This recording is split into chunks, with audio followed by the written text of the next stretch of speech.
Olá a todas e a todos, sejam bem-vindos a mais um Conversas à Presidente. Como sabem, o Conselho Nacional de Juventude está a conversar com todas e todos os candidatos às eleições de 24 de janeiro para que não te falte nada e no dia 24 possas tomar a tua decisão de uma forma consciente, de uma forma informada e de uma forma livre, porque o importante mesmo é que todos votemos. Hoje estamos com o atual Presidente da República e candidato professor Marcelo Rebelo de Sousa. Obrigada por ter aceitado Rita. o nosso convite. Muito obrigado. Estamos prontos para começar? Estamos prontos. Prontíssimo. Vamos a isso. Senhor professor, nos últimos 5 anos temos-nos habituado a vê-lo na televisão, enquanto Presidente da República, mas, na verdade, quem é que é o professor Marcelo Rebelo de Sousa e o que é que o motiva a ser recandidato às eleições? Não, quem é que eu sou? 72 anos, mas muito jovem, Claro. apesar da provecta idade, nadando sempre que posso no mar, com água gelada, fazendo exercício. Sou um otimista, sou uma pessoa voluntarista, solidária, gosto das pessoas e gosto que as pessoas gostem de mim, gosto de ser próximo das pessoas, que me habituei a ser isso como professor durante 40 e tal anos, que me habituei a ser isso na comunicação social com quase 20 anos de experiência, ou mais, se contarmos 50 anos, se contarmos a imprensa escrita. Habituei-me a analisar a realidade, eu, portanto, gosto. Eu penso que a minha principal característica é gostar de conhecer e compreender as pessoas e as situações. Um professor é isso.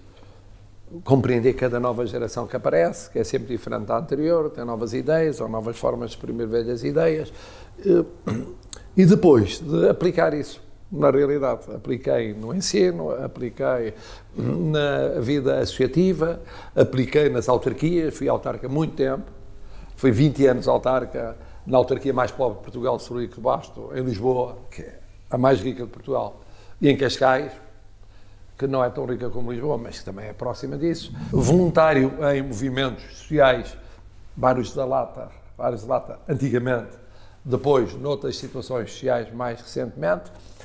Portanto, sou assim, gosto de me dedicar àquilo em que acredito, tenho uma formação cristã, Vaticano II, portanto, muito cristã social. Sou, se quiser, de direita, na parte que tem a ver com a concepção do Estado e das instituições, sou mais à esquerda em matéria social. Fui responsável a todos os níveis do Partido Social Democrata e acho que sou muito ecuménico, muito aberto e muito... Porquê é que me recandidatei? Tinha um dever de consciência. Eu acho que o que foi determinante foi a pandemia. Eu até à pandemia tinha 2 caminhos abertos. Um caminho era recandidatar-me, como todos os presidentes se recandidataram, outro caminho era ser diferente dos outros presidentes, como fui em muitas coisas, e não me recandidatar para poder dedicar-me à minha família, aos meus netos, que viviam no estrangeiro e vieram viver para cá, todos menos uma brasileira que vive no Brasil, os outros vieram da China, para voltar a ir para a faculdade, tinha saudades, para tudo menos comunicação social. Isso é que eu acho que já não fazia sentido depois de ter sido presidente ser comentador. Mas veio a pandemia, eu embrenhei-me, como toda a gente se embrenhou na pandemia, assumi muitas responsabilidades, a pandemia continua, a crise económica da pandemia está aí, vai estar por uns anos. Eu acho que não podia sair do barco, ninguém perceberia que eu não me candidatasse. Era uma fuga às responsabilidades, eu tenho que ser julgado por aquilo que fiz ou não fiz. Era uma forma de cobardia, de facto, inteligente, mas cobardia, não me sujeitar ao voto dos portugueses. Por outro lado, era o dever de acompanhar esta luta até ao fim, e o fim, em termos de crise económica e social, pode ser não 1 ano, nem 2, nem 3, pode ser 4, pode ser quase, espero que não seja tanto, um novo mandato presidencial. Portanto, aqui estou.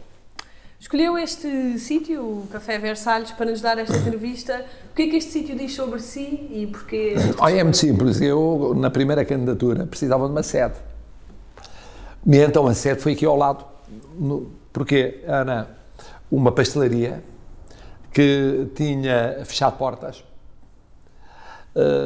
que se chamava Chique de Belém, e tinha outra chique de Belém, ficava ali mais adiante, fechou portas, estava um espaço vazio, ainda não havia a pastelaria que é hoje a Versailles, que é na Avenida da República, e que também tem esta extensão, e eu consegui este espaço, em condições simpáticas de cedência, era muito pequenino, não era este, aqui este é maior, este estava em obras, era outro pequenino ali ao lado, e fiquei emotivamente ligado a isso, aquela minha campanha foi uma aventura.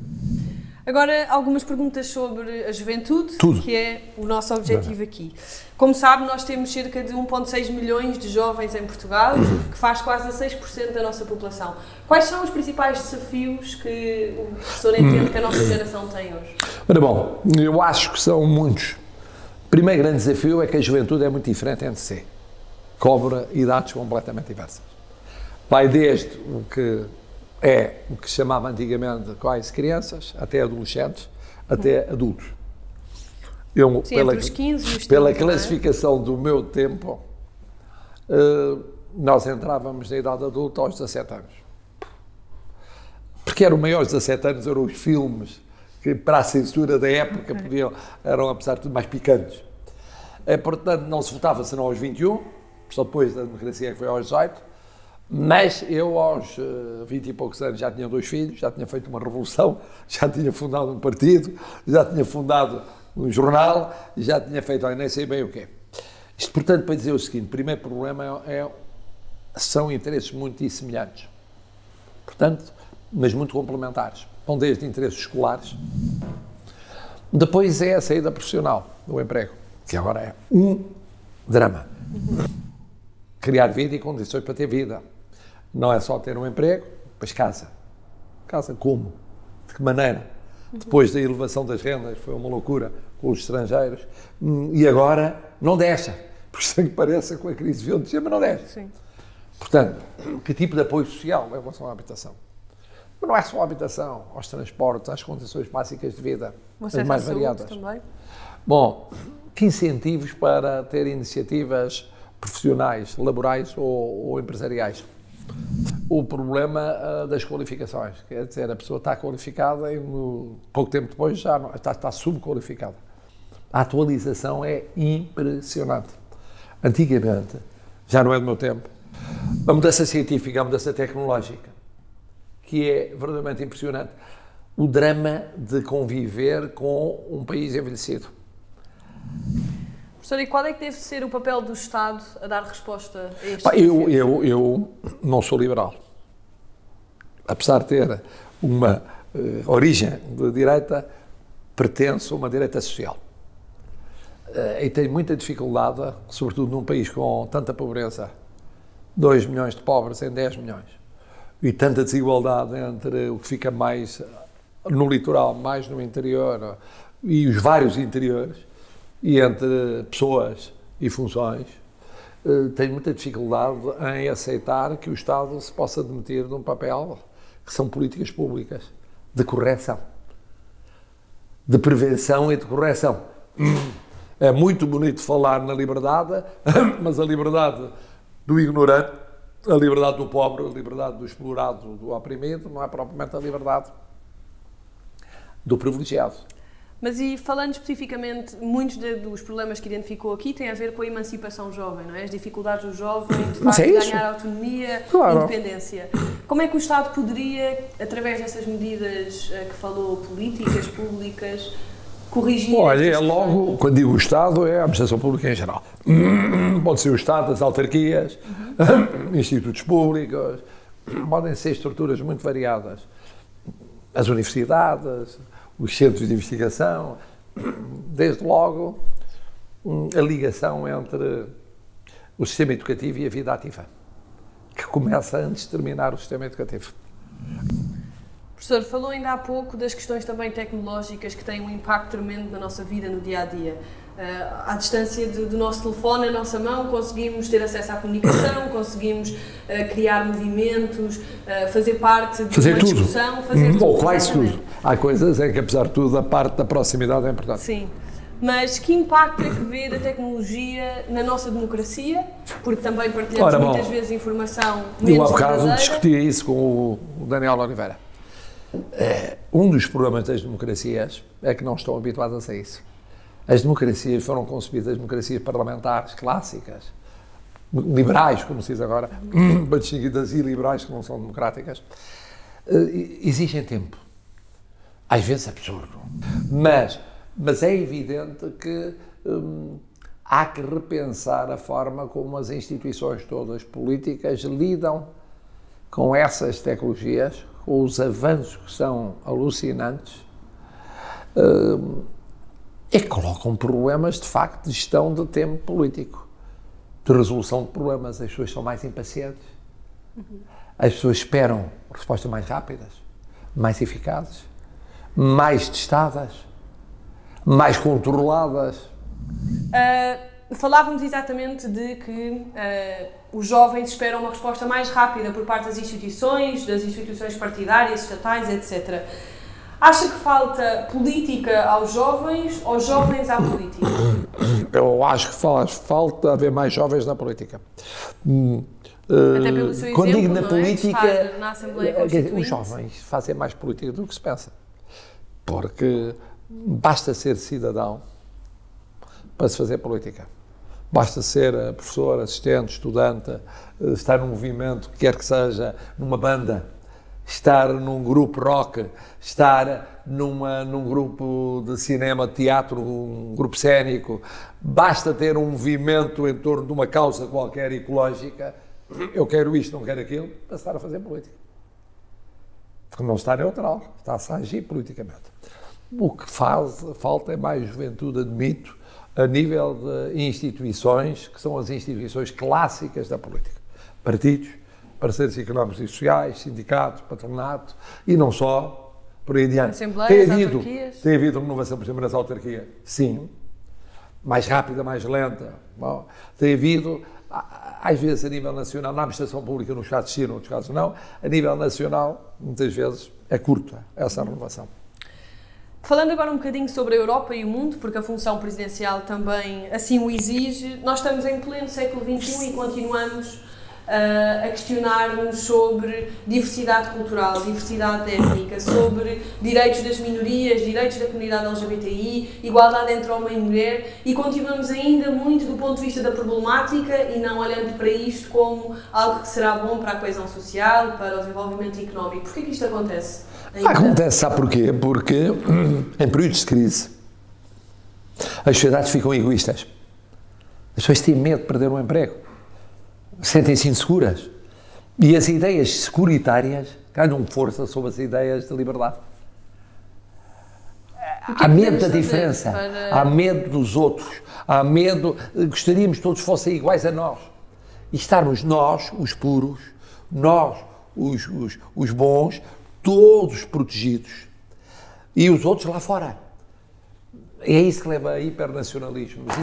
E tem que se lutar contra isso. Primeiro, resolvendo os problemas das pessoas. Portanto, antes de enfrentar a crise, porque sem enfrentar a crise, as pessoas não se sentem em condições de perder o medo, afastar o medo, tentar para trás o medo, sobretudo sociedades envelhecidas. Segundo lugar, é preciso fazer o combate das ideias. Eu sou muito contra as proibições. E um desses avanços, de acordo com a nossa geração, será sem dúvida a questão da ação climática, que tem mobilizado milhares de nós. Sem dúvida. O professor Marcelo vai continuar, diria eu, a trabalhar nesta questão da diplomacia verde, de trazer para as relações bilaterais. Fundamental, e aí devo fazer um elogio ao Governo. De facto, já vinha atrás, mas este Governo elegeu as metas corretas, antecipou as metas, lutou a nível internacional. É certo que o apoio de António Guterres tem sido um apóstolo disso, nas Nações Unidas, na União Europeia, fora da Europa, no diálogo com a Ásia, no diálogo dificílimo com a América, na administração que vai sair, porque negava, a evidência negava. Quer dizer, não havia o problema. Quando se diz que não há problema, é difícil falar. Arranjar soluções para esse problema. Haver diálogo. E nos oceanos, no grande encontro dos oceanos, que é fundamental, que foi adiado por causa da pandemia, quer dizer, e depois cá dentro, a cultura da luta pelo clima, na comunicação social, em tudo o que é a realidade social, até chegar mesmo aos mais velhinhos, assim, como eu em idade sou, só em idade, mas é fundamental porque senão estamos a negar a evidência, e negar a evidência é perder tempo. Claro. Não há empates nesta matéria, em alguns desportos há empate, o empate é estar a perder. Professor, e agora avançando para as nossas últimas questões, o professor é recandidato a esta função. Que competências é que adquiriu ao longo dos últimos 5 anos que acha que serão úteis para uma recandidatura? Geri todas as crises que se podia imaginar. Eu, às vezes, em conversa com o Primeiro-Ministro, dizemos um para o outro, só falta um sismo aqui na Madeira. Porque foram os focos, com o que revelou de desigualdades territoriais. Foi a crise bancária, com o que revelou da dificuldade no relacionamento entre uma economia, a Europa e o mundo. Porque foi depois o aparecimento de novos movimentos inorgânicos que as estruturas, confederações patronais, confederações sindicais, não conseguiam integrar e às vezes perceber. É, portanto, a capacidade de resposta das instituições a desafios novos. Foi a pandemia. Novos desafios de saúde pública, mas desafios sociais. É a crise económica e social que já começou. Quer dizer, eu acho que a grande competência que eu adquiri foi ter tido de enfrentar situações que não imaginaria, todas concentradas no mesmo mandato e encavalitando-se umas das outras, a sair de uma para outra, de outra para outra, de outra para outra. No que isso implica de capacidade de percepção, de compreensão, de tempo de reação, de capacidade de decisão, acertando ou falhando, às vezes acertando, às vezes falhando. Depois, adquiri a competência prática de uma coisa que já era a minha maneira de ser, que é o compromisso entre as pessoas. Criar a estabilidade na base do compromisso. As democracias mais sólidas, por exemplo, as nórdicas, as alemãs, a alemã, são democracias de compromisso. Foi o que eu fiz como presidente. Sacrifiquei a família, sacrifiquei tudo o que era, o que me dava gozo na vida, até o nadar, todos os dias, quando era necessário sacrificar, porque é um trabalho full-time. Então, com crises consecutivas, full-time, porque a crise agrava-se quando menos se espera, é meio da noite, fala-se, é que não se fala com o Primeiro-Ministro uma vez por semana, fala-se N vezes por dia. Não se fala com o líder da oposição ou com os líderes dos vários partidos, esporadicamente, fala-se N vezes por semana. As pessoas não imaginam o que isso significa. É depois com os líderes internacionais, quer dizer, o conhecer o mundo. Eu, por razões várias, que tinham a ver com explicar que Portugal não estava propriamente a assistir à tomada pelos bolcheviques do Palácio de Inverno do Czar, em tempo recorde, em 5 anos, conhecer 5, 6 dezenas de chefes de Estado e de chefes de governo. Criam simpatias. Que são importantes para um momento como este? Que são importantes, é evidente que são muito importantes as empatias que o chefe do governo cria, porque ele tem o poder executivo, mas é muito importante a empatia que cria o chefe de Estado, sobretudo quando alinha com o chefe do governo, claro, e quando programam em conjunto a ação internacional. Professor, e muitas vezes entre os jovens, e se calhar não tão jovens, ainda há alguma confusão entre as funções de um chefe de Estado, de um Presidente da República, num sistema semi-presidencialista. Que tipo de Presidente é que pretende ser? Ora bem, é assim, o Presidente da República em Portugal tem a bomba atómica e tem a pistola de alarme. Faltam-lhe várias das armas clássicas. Portanto, tem as armas do último recurso, a dissolução do Parlamento, e por isso é que não pode utilizar como quem usa uma pistola de alarme. Bom, tem algumas armas poderosas, os vetos políticos. Não usei praticamente o recurso ao Tribunal Constitucional. Só uso e usarei no futuro em caso em que tenha dúvida constitucional ou em que acho que é bom esclarecer as dúvidas para que depois cada tribunal não decida da sua maneira e tal.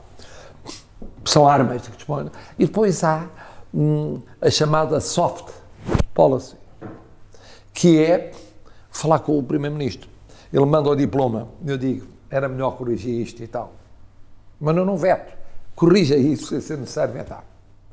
Com o Parlamento não é possível fazer isso. Esse trabalho também de cooperação, não é? Com o Parlamento é pena não haver uma maneira de haver uma leitura prévia, porque às vezes por pequenas coisas tinha-se evitado um veto, ou então o que é que eu fiz mais? Promulguei diplomas. Por exemplo, promulguei uma lei do orçamento que tinha mais despesas do que receitas. Mesmo com os empréstimos somados. Porque havia um problema de... Escapou nas votações da especialidade quando fizeram as contas, deu isso. Portanto, eu, duas uma mandava para trás, e era parar a atividade do país. Ou então eu disse o seguinte, eu promulgo e o que conta é o que existe de receitas. Portanto, fazem-se as despesas até ao limite das receitas, porque é o que está autorizado. Este é o meu entendimento. E resolvi o problema de uma forma hábil. Várias vezes promulguei, assinei diplomas, salvando-os de pequenas gralhas ou problemas que eles tinham de interpretação. E essa influência é muito, muito importante. E não se imagina, diploma a diploma, questão a questão, o trabalho que tem o Presidente não é visível.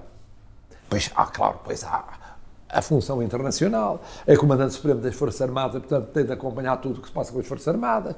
Há domínios, que é a política externa e a política de defesa, que tem que acompanhar mais próximo. Mas no período da crise bancária teve de acompanhar dia a dia a questão bancária, o sistema financeiro português. Portanto, não tem poder executivo, não deve querer pisar os calcanhares do Governo. O Governo é Governo.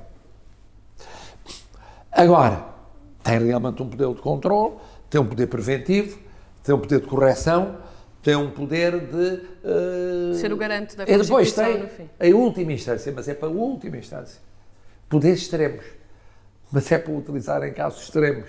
Qual era a pistola de alarme que falava? Então? A pistola de alarme é o prevenir, o chamar a atenção.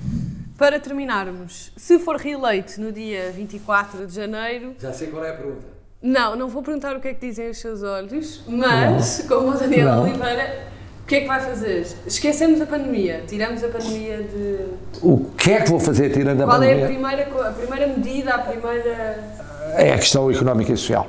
Quer dizer, está muito ligado à pandemia. A primeira é debruçar-me sobre o plano de recuperação e resiliência para ter a certeza de que os fundos de Bruxelas vêm mais cedo do que mais tarde, de que a máquina cá dentro está organizada para executar bem, que há controle da transparência.